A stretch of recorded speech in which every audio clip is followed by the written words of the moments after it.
விஜய், நான் ஆபீஸ் கிளம்புறேன். சரிண்ணா. சாப்பாடெல்லாம் இங்க டேபிள்ல இருக்கு. ஆ தயிர் ஃப்ரிட்ஜ்ல இருக்கு. ஓகேண்ணா. ரசம் வேணா சூடு பண்ணிக்கோ.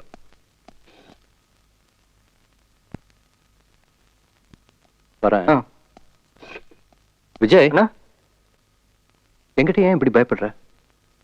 குளிச்சிட்டு இருக்கேன்னு சொன்னா நான் வந்து போன் எடுக்க மாட்டேனா? கட்டின துண்டோட வந்து நீ எடுக்கணுமா? ஒருவேளை வேலைக்கு போறேங்கிறதுனால கில்ட்டியா ஃபீல் பண்றியோ? படிச்சு முடிச்ச உடனே எல்லாருக்கும் வேலை கிடைச்சிருமா? இந்த கராத்தேல என்னமோ பண்ணிட்டு இருக்கல? ஆமாண்ணா. Then please continue that. ஒரு வருஷத்துக்கு இல்ல, இன்னும் 3-4 வருஷத்துக்கு நீ வேலையே தேட வேண்டாம். கராத்தேல ஏதாவது முன்னுக்கு வர பாரு. நான் பாஸ்கெட் பால் பிளேயர், தெரியும்ல. அப்பா தான் படிப்பு படிப்புன்னு எந்த காம்படிஷன்லயும் கலந்துக்கவே விடல. நீயாவது சாம்பியனா வரணும். நடுவுல கல்யாணம் வேணாலும் பண்ணிக்கோ.